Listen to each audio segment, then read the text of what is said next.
আমি শুরু করব সুখের সন্ধান দিয়ে। আমি যেটা বলতে চাচ্ছি তা হলো, এটা যদিও চমৎকার একটা উপমা, আর এই জাতির প্রতিষ্ঠাতাদের মনে অবশ্যই ভালো উদ্দেশ্য ছিল, কিন্তু আমি আসলে খুবই অবাক হয়েছি, কারণ কোরআনে সুখের সন্ধান নিয়ে কিছুই বলা হয়নি। কোরআনে সুখের সন্ধান নিয়ে কিছুই বলা হয়নি। খুবই তাজ্জব ব্যাপার। আমি 15 বছর ধরে এটা বুঝতে চেষ্টা করেছি যে কোরআনে কোথায় এই সুখের সন্ধানের কথা বলা হয়েছে। আল্লাহ এই ব্যাপারে কথা বলেননি, কিছুই বলেননি।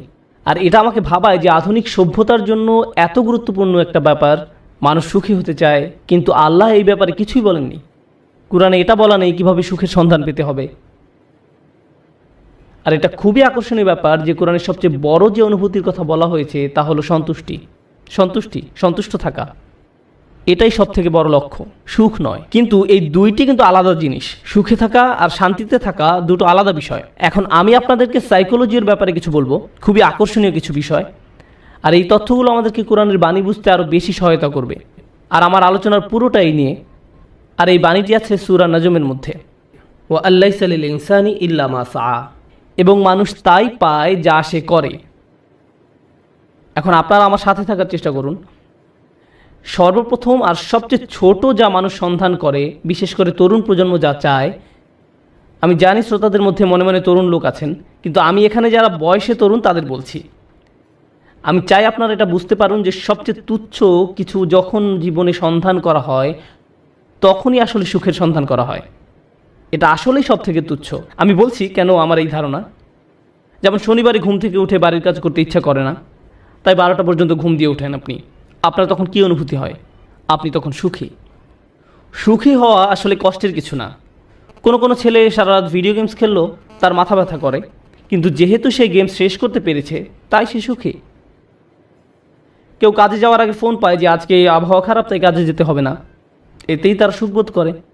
সুখ পাওয়া খুবই সহজ, বিশেষ করে ছোট জিনিসের ক্ষেত্রে। অবশ্য সম্পর্কের থেকে সুখী হওয়া এর চেয়ে কঠিন। বাবা মাকে সুখী করা, অথবা বাবা মা যেন আমার উপরে খুশি থাকে, এটা করা কঠিন। আর স্ত্রীকে খুশি করা, এটা নিয়ে কথা না বলাই ভালো। আসুন আমরা এটা নিয়ে কথা না বলি। কিন্তু শুধু নিজের জন্য, যেমন আপনি একটা সিনেমা দেখলেন, আপনি এতেই খুশি। অথবা আপনার বন্ধুর সাথে দেখা হলো, আপনি খুশি। আপনি আপনার পছন্দের রেস্টুরেন্টে খেতে গেলেন, আপনি অনেক খুশি। এটা খুব কঠিন কিছু না। কিন্তু এটা যেমন দ্রুত আসে তেমনি দ্রুত চলে যায় এবং আপনার আবার ভালো না লাগা শুরু হয়। আপনি হতাশ হয়ে যান এবং আবার সুখী হওয়ার চেষ্টা করেন।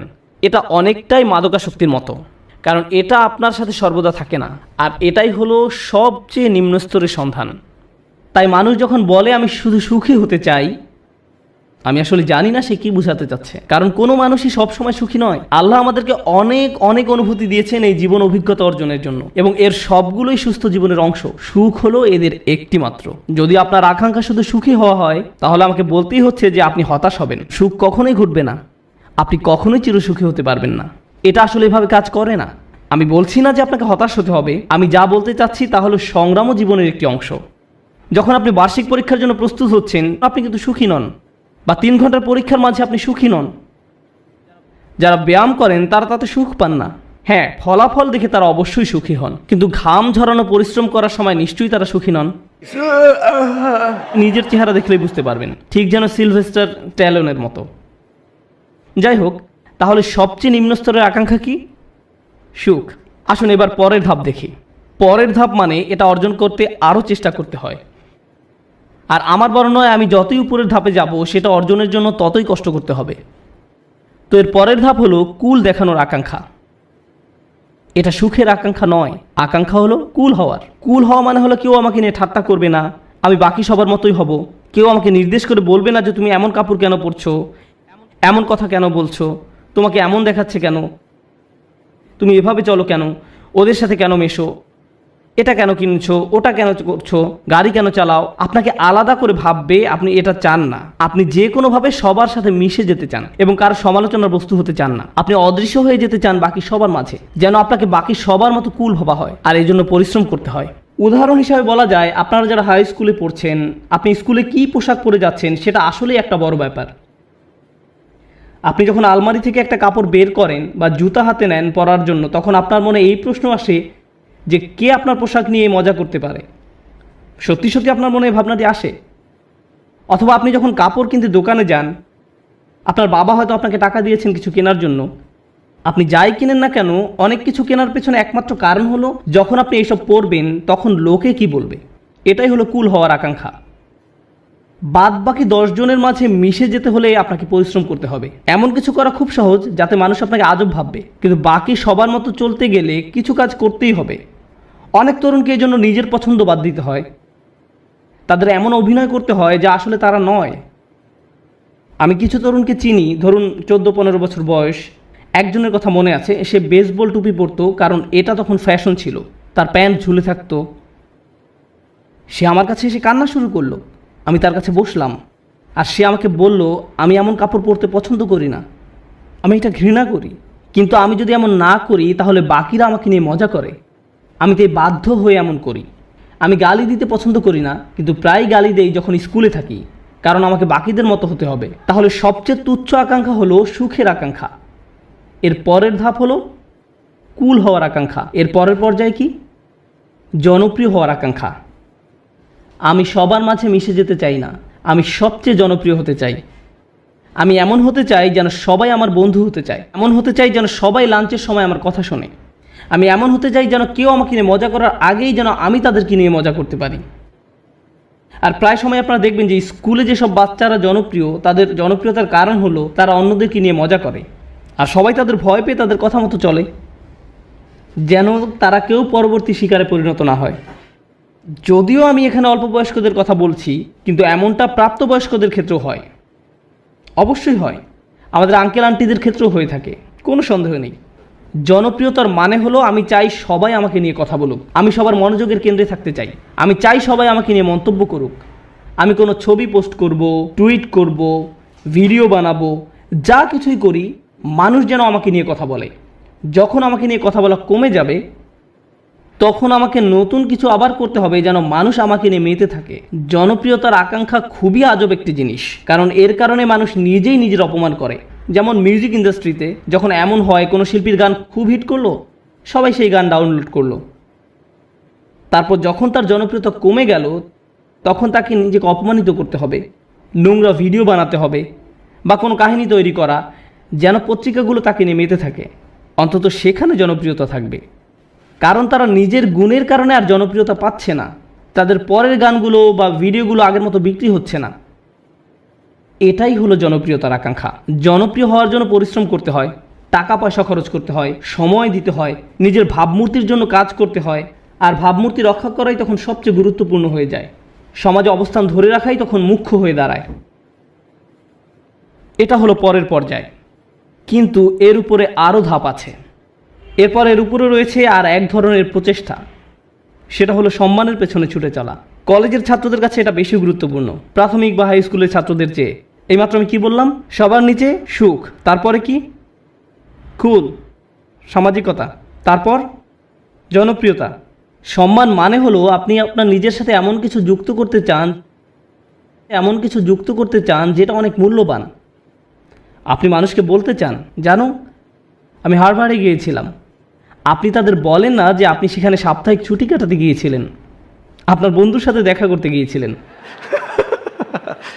কিন্তু আপনি আপনার নিজের নামের সাথে একই বাক্যে হার্ভার্ড শব্দটা ব্যবহার করতে ভালোবাসেন। সত্যি কথা হলো আপনি যদি হার্ভার্ডের নবীন ছাত্র হন, আপনি কি অর্জন করেছেন? কিছুই না। আপনি শুধু সেই ভার্সিটিতে পড়েন, কিন্তু আপনি নিজের নামের সাথে একটা সম্মানিত প্রতিষ্ঠানের নাম যোগ করতে পছন্দ করেন। নিজের নামের সাথে একটা মর্যাদাপূর্ণ ব্র্যান্ডের নাম যুক্ত করতে আপনার ভালো লাগে।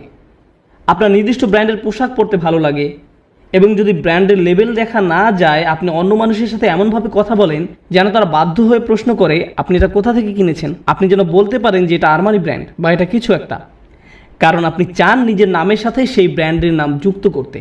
নতুন কোনো ব্র্যান্ডের গাড়ি বাজারে আসলে কোন গাড়ি আপনি চালাচ্ছেন, কোন ধরনের পোশাক আপনি পরছেন, কোন ধরনের মানুষের সাথে আপনি মিশছেন, সেলফি এজন্য তোলে না যেন আপনি তাদের মনে রাখতে পারেন, আপনি এজন্য সেলফি তোলেন যেন ছবিটা পোস্ট করতে পারেন, যেন অন্য মানুষ আপনাকে বেশি গুরুত্বপূর্ণ ভাবে, কারণ আপনি সেই বিশেষ ব্যক্তির পাশে দাঁড়িয়ে আছেন। এটা সম্মানের একটা ব্যাপার হয়ে দাঁড়ায়। ছবি তোলা যদি শুধু আপনার জন্য হয় দারুণ ব্যাপার, কিন্তু এটা আসলে অন্য মানুষদের জানানো যে আপনি কতটা অসাম, অন্যদের সাথে মিলে কোনো কিছু অর্জন করতে পারার জন্য নয়। কিন্তু মুসলিম সমাজে অন্য এক ধরনের মর্যাদা আমাদের বাবা মারা অনেক সময় পান, আর তা হলো তারা তাদের সন্তানকে হাফেজ বানাতে চান। ও এবং ডাক্তার। আর যদি হয় হাফেজ ডাক্তার, তাহলে তো কথাই নেই, তারা দিন ও দুনিয়া দুটোই পেয়ে গেছে। রব্বানা আতিনা ফিদ দুনিয়া হাসানা ওয়া ফিল আখিরাতি হাসানা, কাজ এখানেই হয়ে গেছে। কিন্তু তারা মানুষকে বলতে পছন্দ করে যে জানো সে একজন হাফেজ। কিন্তু দুর্ভাগ্যবশত এর জন্য আপনি আপনার সন্তানকে কোরআনে হাফেজ বানাননি, কিন্তু এমনটাই ঘটে থাকে। আমরা এখন কোন পর্যায়ে আছি? সম্মান। এটা অনেক বড় ব্যাপার হবে যখন আপনি আপনার প্রথম চাকরিটা পাবেন, হয়তো মাইক্রোসফট বা অন্য কোথাও, কে জানে। ধরেন আপনি বড় কোথাও চাকরি পেলেন, হয়তো গুগলে, তারা আপনাকে আপনার ব্যাজ দিবে, যেটা আপনি মসজিদেও পরে আসেন। যেন কেউ প্রশ্ন করে যে তুমি কি অনেক বেশি গুগল ব্যবহার করো যে তারা তোমাকে একটা বিশেষ ব্যাজ দিয়েছে, আর আপনি তখন বলার সুযোগ পান না না আমার সেখানে চাকরি হয়েছে। আপনি মানুষকে জানাতে চান যে আপনি কি অর্জন করেছেন। তাফাখুরুম বাইনাকুম, কুরআনে এটাকে এভাবেই বলা হয়েছে, অন্যদের দেখানোর ইচ্ছা যে আপনার কি মর্যাদা আছে।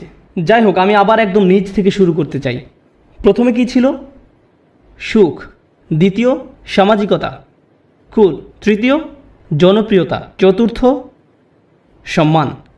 তার উপরে টাকার পিছনে ছুটে চলা। কিছু মানুষ আছে যারা সুখকে পাত্তা দেয় না, তারা সামাজিকতার কথা ভাবে না, তারা জনপ্রিয়তা চায় না, এমনকি সম্মানও নয়। একটা জিনিসকে তারা গুরুত্ব দেয়, আর সেটা হলো টাকা। তারা জানে কিভাবে অনেক টাকা উপার্জন করতে হয়। এই মানুষগুলো ময়লা জামা, পুরনো ছেঁড়া জিন্স পরে থাকে, 88 মাজদা মিয়াটা গাড়ি চালায়, কিন্তু এই সব নিয়ে তাদের কোনো ভ্রুক্ষেপ নেই, কারণ তারা মাসে $10 মিলিয়ন উপার্জন করে। আমার এমন মানুষের সাথে দেখা হয়েছে যারা বছরে শত শত মিলিয়ন ডলার উপার্জন করে, এবং আপনি বুঝবেনই না সেটা, কারণ তার চুল উস্কো খুস্কো, তার মধ্যে এক অন্যরকম ভাব আছে যে সে ব্যস্ত, বা ব্যস্ততার জন্য নাও হতে পারে, কারণ সে এগুলো পাত্তাই দেয় না। সে শুধু জানে কিভাবে ব্যবসা করতে হয়। ব্যবসায় সে একটা বিস্ময়, আর সেটা নিয়েই সে শুধু চিন্তা করে। সে খালি এটাই চিন্তা করে যে বিক্রয় কিভাবে বাড়ানো যায়, কিভাবে ব্যবসার আরও সম্প্রসারণ হবে, কিভাবে আমি নতুন ওয়্যার হাউস খুলবো। সুবহানাল্লাহ, তারা অবিশ্বাস্য ধরনের মানুষ। যাই হোক, ময়ের উপরে উঠলে কি আরও কঠোর পরিশ্রম করতে হয়। সুখী হতে কোনো পরিশ্রম করতে হয় না, সবার মতো হতে কিছু পরিশ্রম করতে হয়, জনপ্রিয় হতে আরও কিছু কাজ করতে হয়, সম্মান বা সম্মানিত কিছুর সাথে জড়িত হওয়ার জন্য আরও শ্রম দিতে হয়, অনেক টাকা কামাতে হলে অনেক শ্রম দিতে হয়। এক অবিশ্বাস্য রকমের কর্মস্পৃহা লাগে, তারা কোনো বিরতি নেয় না। এর উপরে উঁচু স্তর আছে। যাই হোক, আমি যখন বলছিলাম কিছু একটা করতে বেশি শ্রম দিতে হয়, যখনই আমি কোনো উঁচু লেভেলের কথা বলি, আপনাকে সেখানে যেতে বেশি কষ্ট সহ্য করতে হবে, আপনাকে যন্ত্রণা সহ্য করতে হবে সেখানে পৌঁছাতে। সুতরাং আমরা এখন টাকার উপরে লেভেলে আছি, আর টাকার উপরে সেই মানুষটা শুধু 1 নম্বর হতে চায়। তারা যে কোনো কাজে চরম উৎকর্ষতা অর্জন করতে চায়, তারা অন্যদের ছাড়িয়ে যেতে চায়। আমি শুধু আমার কোম্পানির প্রোগ্রামার হতে চাই না, আমি এই কোম্পানির শীর্ষস্থানীয় প্রোগ্রামার হতে চাই। আমি শুধু এই ক্লাসের ছাত্রই হতে চাই না, আমি 1 নম্বর হতে চাই। আমি শুধু এসএটি পরীক্ষায় বেশি নম্বর পেতে চাই না, আমি সর্বোচ্চ নম্বর পেতে চাই। আমি শুধু বাস্কেটবল খেলোয়াড় হতে চাই না, আমি NBA-তে যেতে চাই, আর আমি MVP হতে চাই। কখনোই খুশি হতে পারে না। তারা শুধু নিজেদেরকে আরো কঠোর পরিশ্রম প্রচেষ্টা চালাতেই থাকে, তারপরেও তারা নিজেদেরকে নিয়ে সন্তুষ্ট হতে পারে না। এই ধরনের মানুষরা তাদের কাজে চরম উৎকর্ষ অর্জন করতে সক্ষম হয়, সেটা পড়াশোনাই হোক, শরীরচর্চাই হোক, বা অ্যাথলেটিক হোক, তাদের কর্মক্ষেত্রে, তাদের গবেষণা যাই হোক না কেন, তারা তাদের শীর্ষস্থান অর্জন করা চাই। তাদের 1 নম্বর হতে হবে। নিজেদের নিয়ে কখনোই খুশি হতে পারে না। তারা নিজেদেরকে কার সাথে তুলনা করে এটা জানা খুব গুরুত্বপূর্ণ। নিজেকে তারা গতকালকের সাথে তুলনা করে। তারা আর কাউকেই পাত্তা দেয় না, কারো দিকে তাকায় না। তারা জানে তারা আরও ভালো করতে পারে, তাই তারা কখনোই সন্তুষ্ট হতে পারে না। তারা কখনো কাজ না করে বসে থাকে না। তারা সব সময় বলতে থাকে আমাকে আরও কাজ করতে হবে। অন্য সবাই হয়তো বলবে আপনি সত্যি বিস্ময়কর, কি চমৎকার কাজ করেছেন আপনি, তো তাতে কি, আমি জানি এর চেয়েও ভালো করার ক্ষমতা আমার আছে। তাই তারা মানুষের প্রশংসা, সুনাম কিছুকেই গুরুত্ব দেয় না। যারা ভাবে যে তারা আসলে দারুণ কাজ করছে, কিছুকেই গুরুত্ব দেয় না। তারা চেষ্টা করেই যায়। আর এমন একটা উদাহরণ হলো মাইকেল ফেলপস, ঠিক কিনা? কত মানুষ তার প্রশংসা করেছে সব রেকর্ড ভেঙে ফেলার জন্য, কিন্তু আপনার কি ধারণা যে সে বসে ভাবছে আমি তো রেকর্ড ভেঙেছি, এখন আমার সম্মান আছে, তাই আমি এখন কিছুটা অবসর নিতে পারি? সে কি অর্জনের চেষ্টা করেছে? উৎকর্ষতা। তাই সে কখনোই সন্তুষ্ট হতে পারবে না। সে চেষ্টা করতেই থাকবে, মেশিনের মতো সামনে যেতেই থাকবে আরও দ্রুত গতিতে। এমন মানুষ দুনিয়াতে খুব কমই আছে, খুবই কম। অনেকেই এখানে বসে আছেন যারা স্কুলে পাশ করার গ্রেড পেলেই খুশি।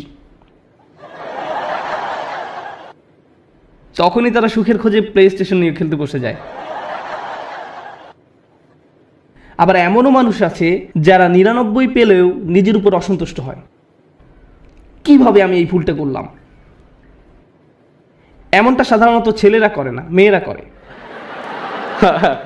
উৎকর্ষতা অর্জনের ব্যাপারে কথা বলতে বলতে আরও একটা কথা বলতে চাই, যে আমি জীবিকা অর্জনের জন্য কি করি। আমার সত্যিকার অর্থে কোনো চাকরি নেই, কিন্তু আমার ক্যারিয়ারের একটা অংশ হলো যে আমি কম বয়স্ক ছেলে মেয়েদেরকে আরবি শেখাই। এটা একটা বেশ ইন্টেন্সিভ প্রোগ্রাম। তাদের আরবি কিছুটা শেখাতে 9 মাস লেগে যায়। ক্লাসের অর্ধেক থাকে ছেলে আর অর্ধেক মেয়ে, 30 জন ছেলে 30 জন মেয়ে। মেয়েরা গত 5 বছর ধরেই পরীক্ষায় ছেলেদের চেয়ে অনেক ভালো নাম্বার পেয়েছে, খুবই ভালো করেছে তারা। কিন্তু ছেলেরা ক্রমাগতভাবেই খুশি। মেয়েরা সবসময় মন খারাপ করে থাকে, আমাকে বলে, উস্তাদ আমি জানি আমি 100 পেয়েছি, কিন্তু আমি নিশ্চিত নই যে আমি ঠিকমতো বুঝতে পেরেছি কিনা। এদিকে এক ছেলে 25 নম্বর পেয়েছে আর সে বলছে, ওকে ওকে আমি বুঝতে পেরেছি। আমি পুরোপুরি ভিন্ন প্রজাতির মানুষদের সাথে কাজ করছি একই ক্লাসরুমের মধ্যে, তাদের পুরোপুরি ভিন্ন মন মানসিকতা। তাই আমার ছেলেদের বলতে হয় যে মন দাও, অপদার্থ কোথাকার, তুমি বোঝোনি, কিছু কাজ করো।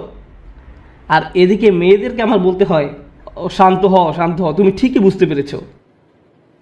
আমি তো ছেলেদেরকে বলতে পারি না হালকাভাবে নিতে, কারণ এর চেয়ে বেশি হালকাভাবে নেওয়া যায় না, এটা সম্ভব নয়।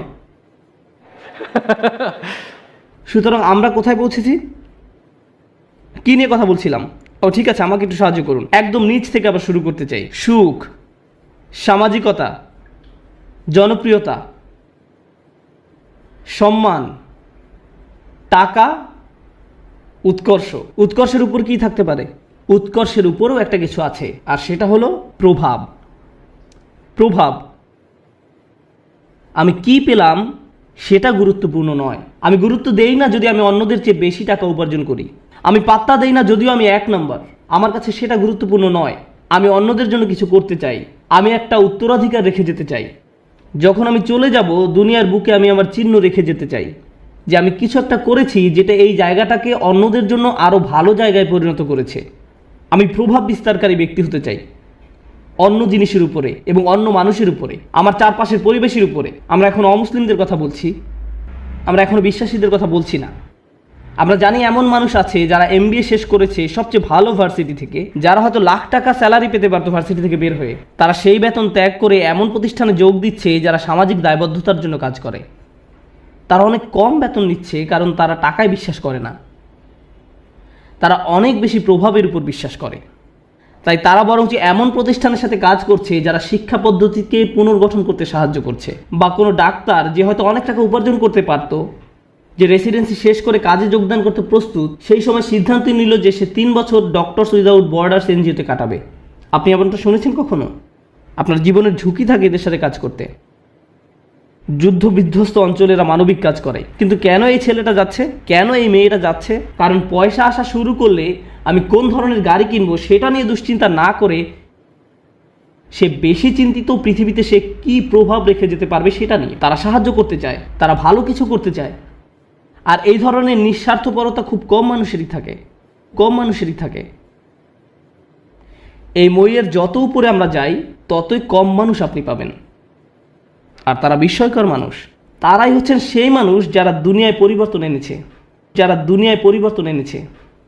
চিন্তা করুন, নেলসন ম্যান্ডেলা বা তার মতো কেউ, এমন মানুষ যাদের জেলে যেতে হয়েছে কারণ তারা কোনো কিছুতে বিশ্বাস করতেন, কারণ তারা প্রভাবে বিশ্বাস করতেন, তারা নিজের চেয়েও বেশি কিছু করতে চান, তারা বৃহৎ স্বার্থে নিজেদের বলি দিয়েছেন, তারা নিজেদের কথা চিন্তাই করেননি, তারা কোনো এক উদ্দেশ্যের দাস।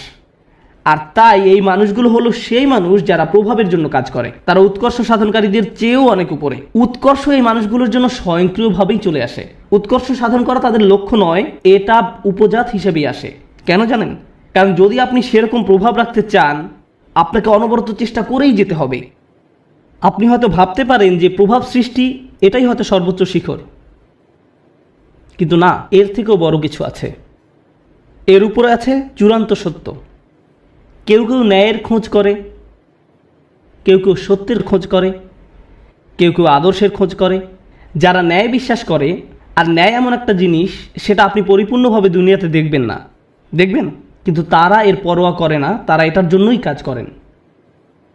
ও আরেকটি ব্যাপার, যখন আপনি এমন কিছু করতে চান যেটার দুনিয়াতে কোনো নজির নেই, তখন সেটা করাটাই সবচেয়ে কঠিন কাজ। তখন যদি আপনি সামান্য একটু পরিবর্তন দেখেন, তাতেও আপনি উদ্দীপ্ত হয়ে যান, আপনি অনুপ্রাণিত হন এবং এটি আপনাকে আরও সামনের দিকে এগিয়ে নিয়ে যায়। কিন্তু আপনি যখন এমন একটা আদর্শের জন্য কাজ করবেন, ন্যায়ের জন্য, আপনি হয়তো ন্যায় কখনোই দেখবেন না। এই লোকেরা কেমন করে নিজেদেরকে অনুপ্রেরণা দিবে যখন তারা এমন কিছুর জন্য কাজ করে যেটা দেখা যাচ্ছে না? এরাই হচ্ছে সবচেয়ে অসাধারণ, সবচেয়ে সহনশীল ব্যক্তি। একবার তারা একটা আদর্শের পিছনে পড়লো, সবাই তাকে পাগল ভাবলো, কিন্তু তার কিছু এসে যায় না, তারা এগিয়েই চলেন। তাই এখন আমি শুরু করতে চাচ্ছি একদম সর্বোচ্চটা দিয়ে, যেটা হলো সত্যের খোঁজ। প্রসঙ্গত বলে রাখি যে আমাদের সকল নবী আলাইহিস সালামের পথই ছিল সত্যের অন্বেষণ। তারা মানুষের সাথে সত্যটা শেয়ার করতে আগ্রহী ছিলেন। এবং অনেক সময়ই রাসূলুল্লাহ সাল্লাল্লাহু আলাইহি ওয়াসাল্লাম হাদিস থেকে আমরা জানি কিয়ামতের দিন অনেক নবী আল্লাহর সামনে দাঁড়াবেন যাদের পেছনে কোনো অনুসারীই থাকবে না, একজন অনুসারীও নয়, এক বা দুই না, একেবারে শূন্য। তাদের লক্ষ্যটা কি ছিল? সত্য। তাদের প্রভাব কতটুকু ছিল? শূন্য। কিন্তু আল্লাহর দৃষ্টিতে তারা পুরোপুরি সফল। হ্যাঁ নাকি না? হ্যাঁ। এখন আমাদেরকে একটা জিনিস বুঝতে হবে, আমরা আবার এই শ্রেণী বিভাগেই যাচ্ছি, কিন্তু আমি শুধু শেষের 4টার উপরে ফোকাস করছি, অথবা হয়তো শেষ 5টার উপরে। প্রথমে কথা বলি উৎকর্ষ। আপনি যখন উৎকর্ষের খোঁজ করেন, তখন আপনি কাকে নিয়ে কখনো সন্তুষ্ট থাকেন না? নিজেকে নিয়ে। প্রশ্ন হলো, কেন আপনি নিজেকে নিয়ে সন্তুষ্ট নন? কারণ আপনি নিজেকে শুধু উন্নতিই করতে চান না, এটা কারণ নয়। যদি আপনি ইসলামের দৃষ্টিকোণ থেকে আলোচনা করেন, আপনি নিজেকে নিয়ে সন্তুষ্ট নন এই কারণে যে আপনার প্রত্যেকেরই প্রভাব সৃষ্টির চেষ্টা করার কথা ছিল। আপনার নিজেকে নয়, বরং অন্যকে নিয়ে চিন্তা করার কথা ছিল, আর এই কারণে আপনি নিজেকে নিয়ে সন্তুষ্ট হতেন না। আপনি যা ভাবছেন, আল্লাহ আসলে আপনার উপর তার থেকেও বেশি দায়িত্ব দিয়েছেন। আমি চাই যে আপনারা দুটো জিনিস নিয়ে চিন্তা করুন। এটা কোরআনের একটি অন্যতম শক্তিশালী বক্তব্য। যেহেতু এটা পরিষ্কারভাবে অনুবাদ করা হয়নি, তাই অনেক সমস্যা সৃষ্টি করে। লা ইউকাল্লিফুল্লাহু নাফসান ইল্লা উসআহা। আল্লাহ কোনো ব্যক্তির উপরই বোঝা দেন না। এখন যেই অংশটা আসছে সেটা হচ্ছে দুর্বল অনুবাদ, তাদের সাধ্যের অতিরিক্ত। আল্লাহ আপনার উপর সেই বোঝা চাপাবেন না যা আপনি বহন করতে পারবেন না। এই অনুবাদের জন্য আরবিটা হওয়া দরকার ছিল লা ইউকাল্লিফুল্লাহু নাফসান ইল্লা বিউসইহা। তাদের সাধ্য পর্যন্ত বোঝাতে সেখানে একটা বা থাকার কথা ছিল, কিন্তু শব্দটা হচ্ছে ইল্লা উসআহা, অর্থাৎ কাল্লাফাল্লাহু উসআনা। অর্থটি এখন পুরোই পরিবর্তিত হয়ে গেছে। প্রচলিত অনুবাদটা একদম ন্যূনতম অর্থ প্রকাশ করে, কিন্তু আপনি জানেন এই আয়াতের সত্যিকার অর্থ কি? আপনার মাঝে যে সম্ভাবনা আছে তার অতিরিক্ত কোনো কিছুর বোঝা আল্লাহ আপনাকে দেননি। ভেবে দেখুন আমি কি বলছি। আল্লাহ আপনাকে এমন কিছু বোঝা দেননি যেটা আপনার মাঝে যেই সম্ভাবনা আছে তার অতিরিক্ত। আপনার মাঝে কি আরো উন্নতি করার সম্ভাবনা আছে? হ্যাঁ। আপনি কি আরো বেশি করতে পারতেন? হ্যাঁ। এবং যেটা করতে পারেন কিন্তু করেননি, আল্লাহ আপনাকে সেটার জন্য জিজ্ঞাসাবাদ করবেন। শুধু একদম ন্যূনতম দায়িত্বটুকু নয়, বরং সর্বোচ্চটুকু। আল্লাহ চান যে আপনি নিজেকে উন্নত করতে থাকুন এবং দেখান যে আপনি আসলে কতটুকু নেয়ার জন্য তৈরি ছিলেন। এটাই হচ্ছে এখানে প্রচেষ্টার ধারণা। আমরা সুখের অন্বেষণ অস্থির নই, বরং ওটা এর সাথে বোনাস হিসাবে আল্লাহ দেবেন। আমরা অন্যের কাছে কুল বা পরিপাটি হিসাবে পরিচিত হতে চাই না। কেউ একজন একটা বোকার মতো কাজ করেছে এবং আপনি ওই নির্বোধের মতোই কাজ করতে চাচ্ছেন। আমরা কারো কাছে জনপ্রিয় হতেও আগ্রহী নই। কেন জানেন? কারণ সবার যাদের জীবনের উদ্দেশ্য সম্পর্কে কোনো ধারণা নেই, আপনি তাদের মাঝে জনপ্রিয় হতে চান মানে হচ্ছে আপনি তাদের মাঝে সবচাইতে বোকা। আমরা সম্মানের কাঙালও নই, কারণ আমরা জানি সম্মান আসে আল্লাহর তরফ থেকে। অনেক নবী ছিলেন গৃহহীন, কিন্তু তাদের সম্মান ছিল। নবীদেরকে মানুষরা ধিক্কার দিত, কিন্তু তারপরও তাদের ছিল উচ্চ সম্মান। এখন আমাদের কাছে সম্মানের সংজ্ঞাটাই ভুল। আমরা ভুল জিনিসের সাথে এটাকে জড়িয়ে ফেলেছি। ঠিক আছে? যখন উৎকৃষ্ট হবার চেষ্টা করার ব্যাপার আসে, আমাদের মুসলিমদের মাঝারি ধরনের জিনিসে সন্তুষ্ট হবার অবকাশ নেই, কোনো সুযোগ নেই। আপনি একজন মুসলিম হিসেবে নিজেকে আরও উন্নত করার জন্য ক্রমাগত চেষ্টা করতে থাকবেন। আপনি যে কাজই করে থাকেন না কেন, আপনি যদি মুখস্থ করে থাকেন তাহলে আপনি আরও বেশি মুখস্থ করার চেষ্টা করুন। আপনি যদি পড়াশোনা করে থাকেন তাহলে আরও বেশি পড়াশোনার চেষ্টা করুন। আপনি যদি কাজ করে থাকেন তাহলে আপনি আরও বেশি কাজ করার চেষ্টা করুন। আপনি যদি স্বেচ্ছাসেবী হয়ে থাকেন তাহলে আরও বেশি স্বেচ্ছাসেবা করার চেষ্টা করুন, বিশেষভাবে যখন আপনার বয়স কম। কারণ এখন দায়িত্ব অনেক কম। কিন্তু আমার হোমওয়ার্ক আছে, হ্যাঁ, কিন্তু সেটা এমন কোনো দায়িত্ব নয়। দায়িত্ব তখনই আসবে যখন আপনি বিয়ে করবেন, যখন আপনার সন্তান থাকবে। এখন আপনি মুক্ত। এখন আপনার যে স্বাধীনতা আছে সেটা জীবনের আর কোনো পর্যায়েই থাকবে না। পেছনে বসে ভিডিও গেমস খেলার সময় নয় এটা। এখন শুধু বসে থেকে মুভির পর মুভি দেখার সময় নয়। এখন সময় নয় যে নতুন অ্যাভেঞ্জার্স বা এরকম কিছু নিয়ে আপনি ব্যস্ত থাকবেন, এটা সেই সময় নয়। পুরো পৃথিবী অপেক্ষা করছে আপনি কি প্রভাব ফেলবেন দুনিয়াতে সেটার জন্য। আপনি এমনি বসে সময় নষ্ট করতে পারেন না। অন্যরা করতে পারে, ভালো, তাদের কোনো বৃহত্তর লক্ষ্য নেই, কিন্তু আপনাকে হতে হবে শ্রেষ্ঠ, কারণ আপনি এখন থেকেই প্রভাব সৃষ্টি করা নিয়ে চিন্তা করেন। দর্শকদের মাঝে বসে থাকা প্রত্যেক তরুণ ছেলে এবং মেয়ের চিন্তা করা উচিত, আল্লাহ আমাকে কি দিয়েছেন, আমাকে আল্লাহ কোন গুণটি দিয়েছেন, এবং এই গুণটি দিয়ে আমি দুনিয়াতে কি পরিবর্তন আনতে পারি, এই গুণ দিয়ে আমি কি করব।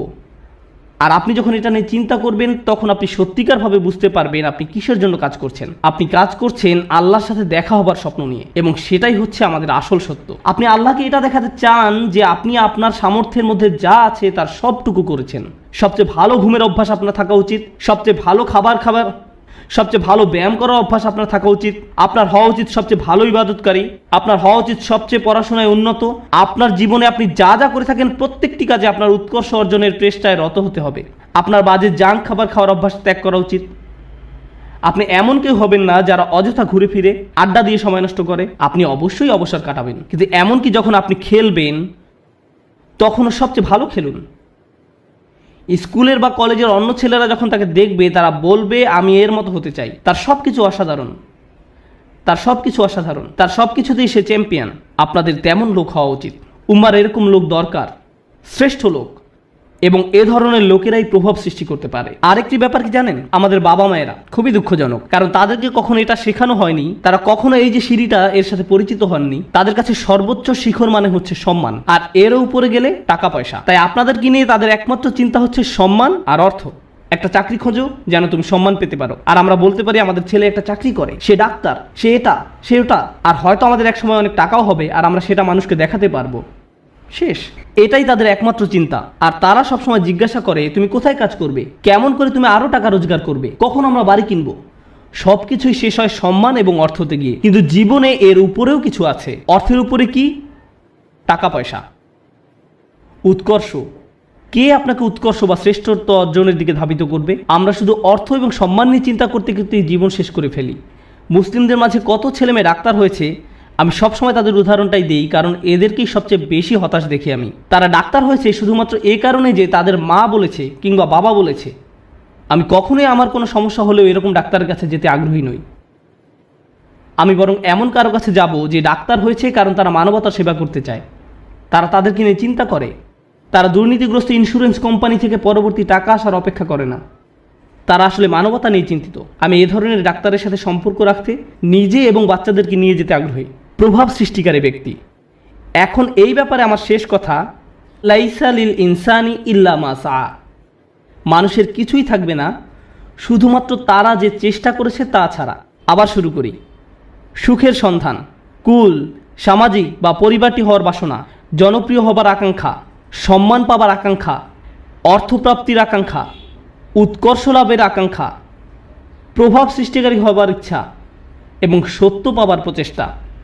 জানেন আল্লাহর কাছে সবচেয়ে মূল্যবান কোনটি?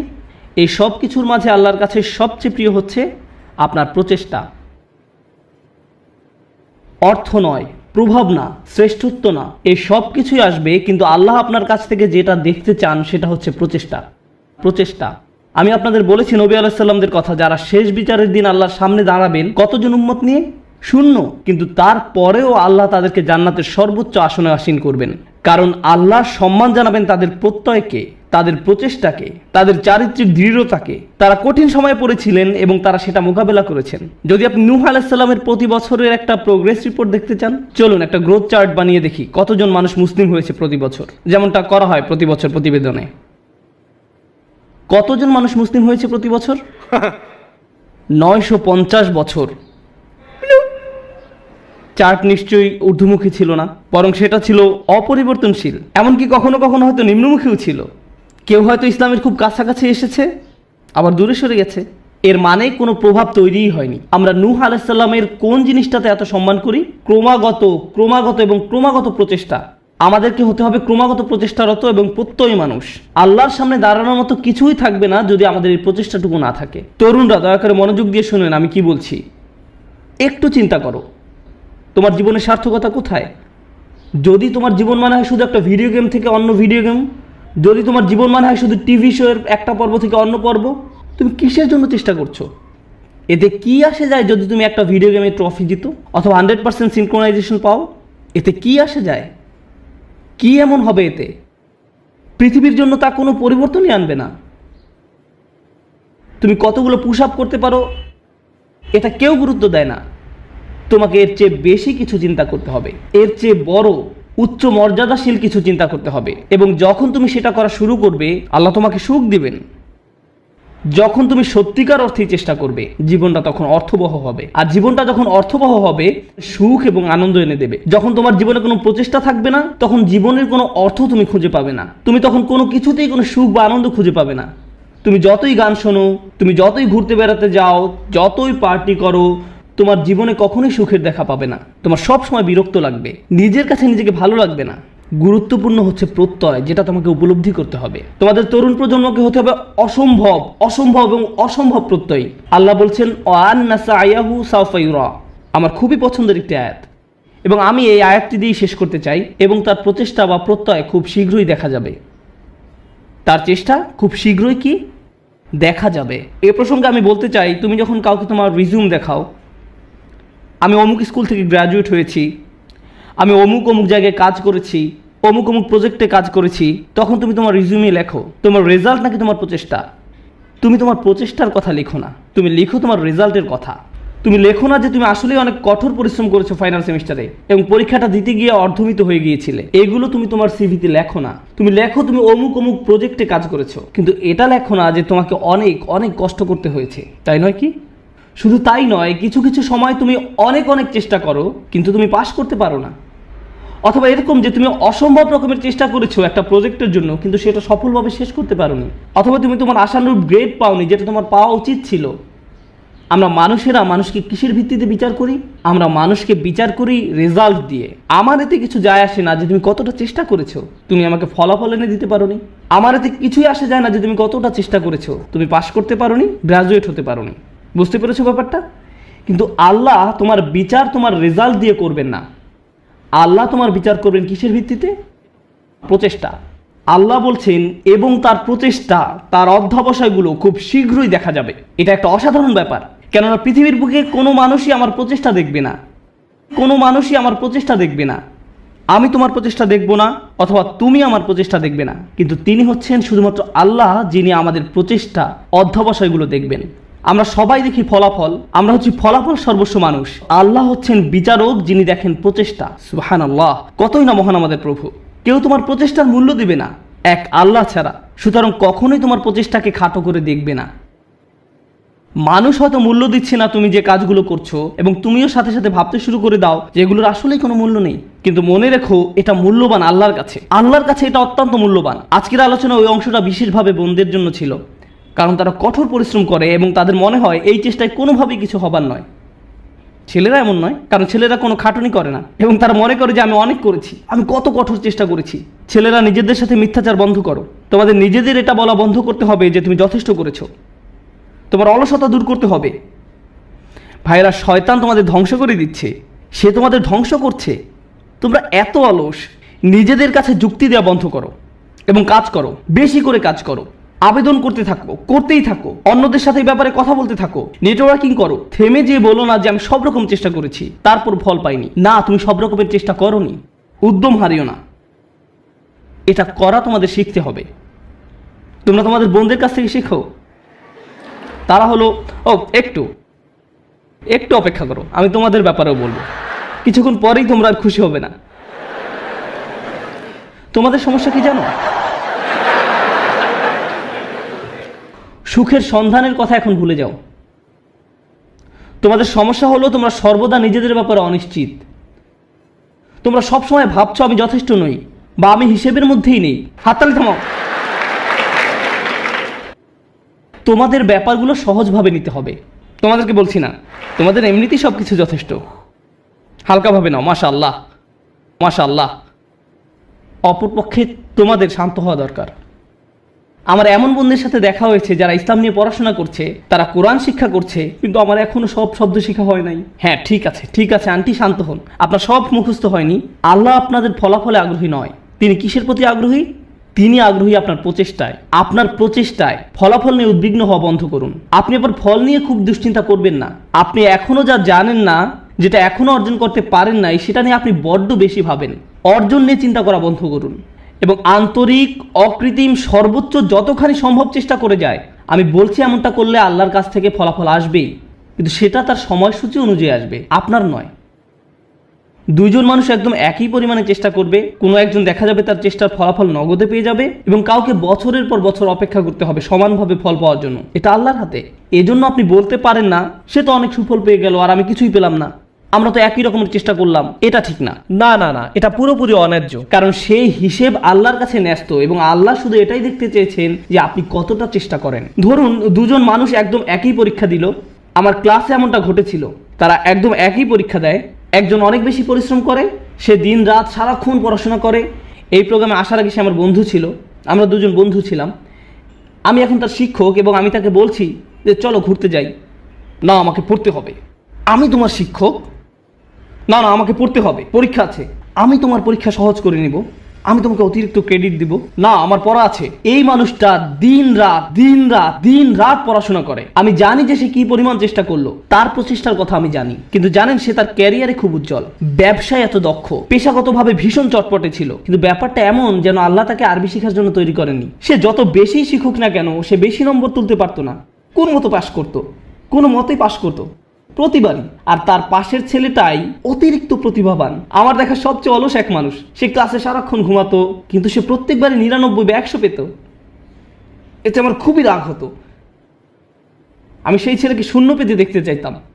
আমি চাইতাম যে সে শূন্য পাক, আমি যেন তাকে পরীক্ষার খাতা দিয়ে কঠিনভাবে চড় মারতে পারি।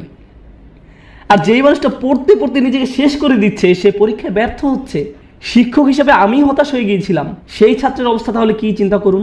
শিক্ষক হিসাবে আমি হতাশ। কিভাবে সম্ভব যে এই ছেলেটা কোনো চেষ্টাই করে না আর সে ভালো ফল পাচ্ছে, এবং এই মানুষটা যত ধরনের চেষ্টা সম্ভব করছে আর সে কোনো ফলই পাচ্ছে না। মনে হতো যেন এটা অন্যায্য। কিন্তু জানেন কি, যখন এই দুই মানুষ আল্লাহর সামনে এসে দাঁড়াবে এবং দুজনই বলবে যে আমি আল্লাহর জন্য আরবি শিখেছিলাম, হে প্রভু আমি আপনাকে সন্তুষ্ট করার জন্য আরবি শিখছিলাম, আল্লাহ তখন বলবেন দেখি তোমরা কি করেছো। তাদের মধ্যে একজন দেখাবে 99 আর একজন দেখাবে 20 নম্বর। সেদিন আল্লাহর কাছে কোনটা বেশি মূল্যবান হবে? ও, সেই 20 নম্বর অমূল্য। সেদিন এটা মূল্যাতীত। কারণ আল্লাহ খাতার নম্বর দিয়ে মূল্যায়ন করেন না, তিনি কি দিয়ে মূল্যায়ন করেন? প্রচেষ্টা দিয়ে। সেই 99-এর মূল্য সেদিন হবে খুব খুব খুব কম, কারণ এটা পাওয়ার জন্য তাকে খুব বেশি চেষ্টা করতে হয়নি। আল্লাহ এভাবেই বিচার করেন। এটা পুরোটাই গুণগত মান সংক্রান্ত, পরিমাণ সংক্রান্ত নয়। মানুষ শুধু পরিমাণ বিচার করতে পারে, আল্লাহ গুণগত মান বিচার করেন। আপনি এখন যা করছেন তার মান বিচার করুন, আপনার যাপিত জীবনের মান নির্ণয় করুন, আপনি যেই দিনটা পার করলেন তার মান, সকালে কি ধরনের নাস্তা আপনি খেয়েছেন, আপনি কার সাথে কথা বলেছেন, আপনি কিভাবে সময় ব্যয় করেছেন, আপনি কি করেছেন, আপনার দিনের মান কেমন ছিল, সেটা আগে ঠিক করুন। এবং ইনশাআল্লাহ তাআলা তবে এই উম্মতের ভবিষ্যৎ খুব উজ্জ্বল। কারণ আপনি একবার যদি পরম সত্যের ব্যাপারে চিন্তা করা শুরু করেন এবং আপনি প্রভাব নিয়ে চিন্তা করা শুরু করেন, তবে এই ঘর থেকে নতুন চিন্তা ভাবনা আসা শুরু করবে, সৃজনশীলতা আসা শুরু করবে, নিত্য নতুন প্রজেক্ট আসা শুরু করবে, যেটা ক্রমান্বয়ে দুনিয়াকে বদলে দিতে পারে, সেটা দুনিয়াকে প্রভাবিত করতে পারে যেমনটা আর কখনো করেনি। মুসলিম তরুণ সম্প্রদায় এটা করতেই সক্ষম। মুসলিম তরুণরা এটা করতে সক্ষম যখন তারা সঠিক সাধনার জিনিসটি খুঁজে পায়। আল্লাহ আযজা ওয়া জাল্লা এই মানুষগুলোকে, এই তরুণ সম্প্রদায়কে এই উম্মতের বীর পুরুষ করুন, যারা সঠিক সাধনার সন্ধান করে। পরবর্তী প্রজন্ম এসে যেন বলে আমি তাদের হারাতে চাই, তারা ছিল যেন স্বর্ণতুল্য মানদণ্ড। বারাকাল্লাহু লি ওয়া লাকুম। আসসালামু আলাইকুম ওয়া রাহমাতুল্লাহি ওয়া বারাকাতুহু।